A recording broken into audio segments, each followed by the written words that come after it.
Hi guys, greetings to all of you from that side of the screen. So I decided to keep going with MiniArt's M3 Grant Mk.1, this famous tank in British service, box which proposes different options for British forces during operations in North Africa, including El Alamein operation. So in previous episode we gathered hull together in one piece, also worked with good and interesting metal parts from this kit, and today I want to go as closer as it's possible to painting process. So we have to finish chassis part and turret. Let's start with rollers. Main rollers we need to gather in carriages. All construction here not convenient in assembling. First of all, main axis too much thick, so we have to sand it before we put rollers on it. When ready, we have to assemble half carriage unit and then install two half carriage parts in one piece. I use here custom green details because I missed original. Anyway, in the end we received such a carriage. If you were careful during assembling process, rollers could be rotatable, well, theoretically, but not the small supporting one. Also, to increase carriage's strength, I glued tails, so now they're almost totally static. Well, actually, there is no big sense in kinda imitation of work of suspension. In the end, we can hide some gaps with putty, as an alternative way just to put there some dust. Or maybe they will be hidden behind the truck links.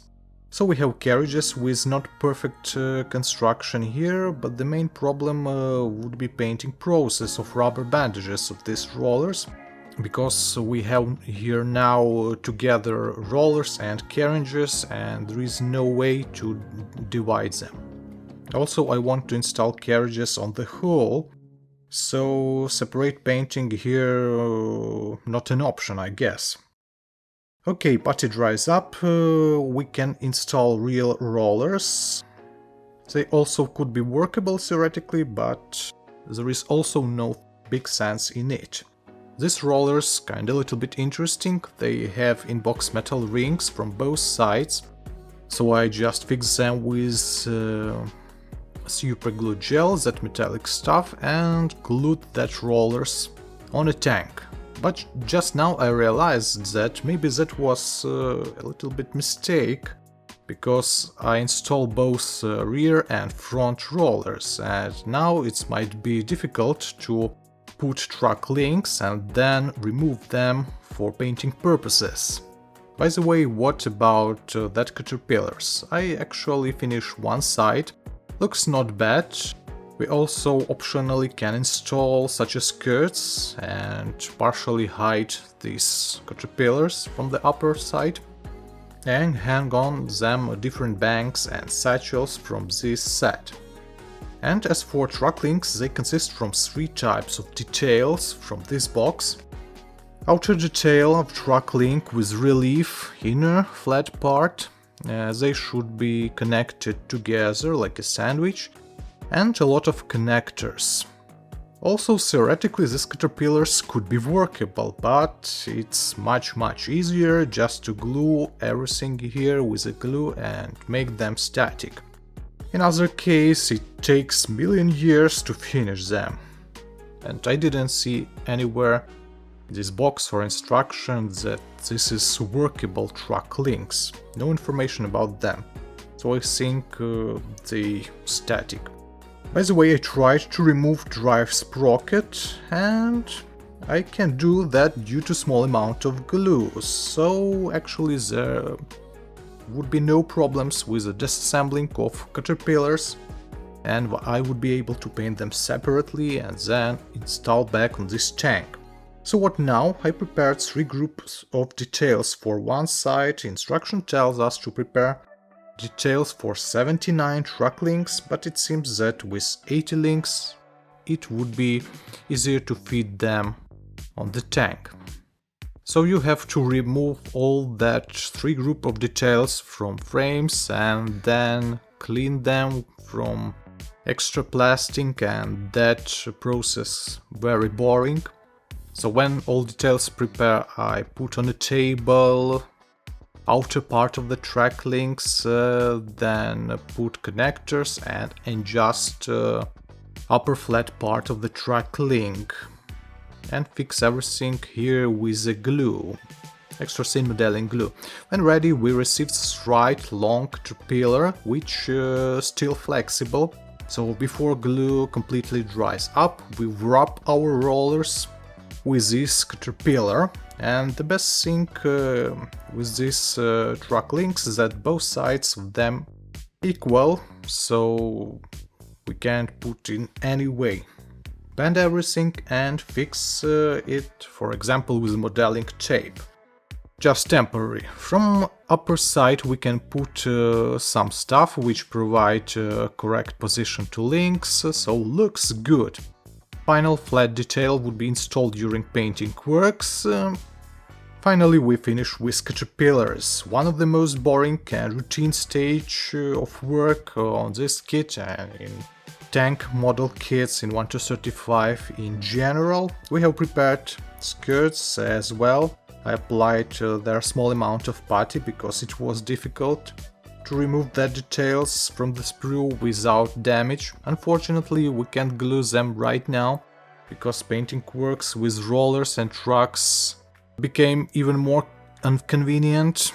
What we can do instead? Go to the turret. And here it is. It consists from 2 main parts, upper and lower sections. Lower sections there was glued additional connection ring.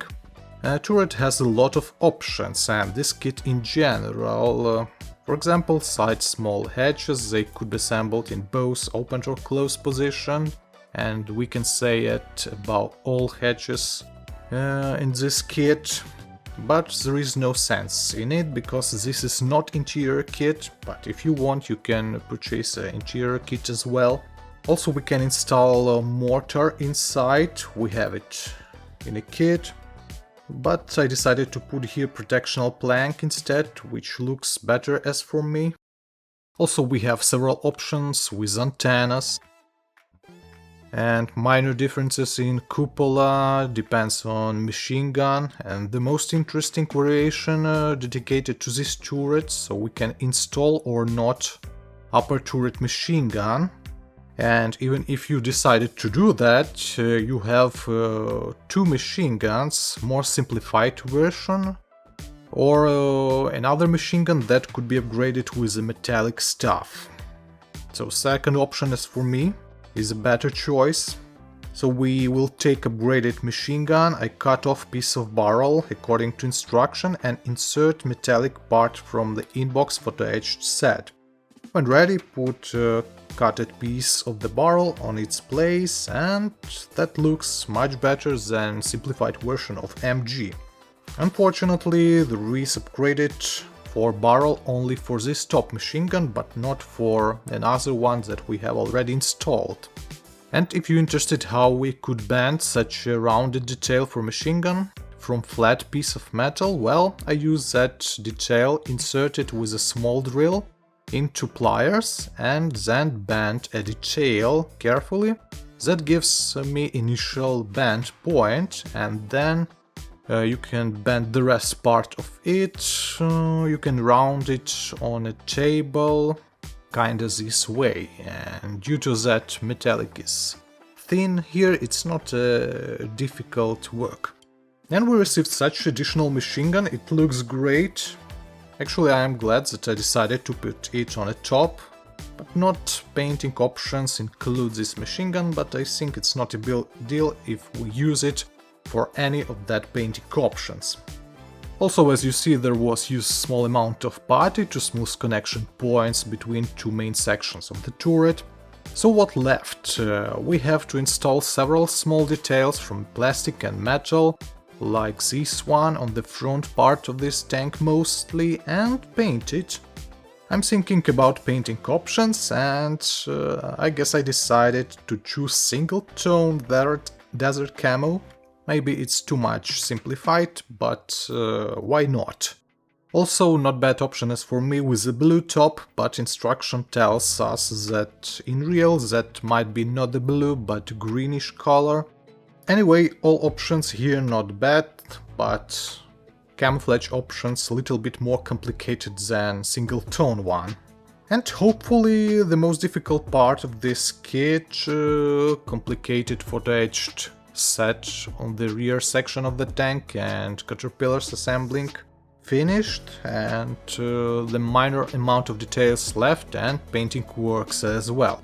So we're closer to ending of this project, and that makes me happy. And that's all for today. Thank you for watching, have a nice day, and bye guys.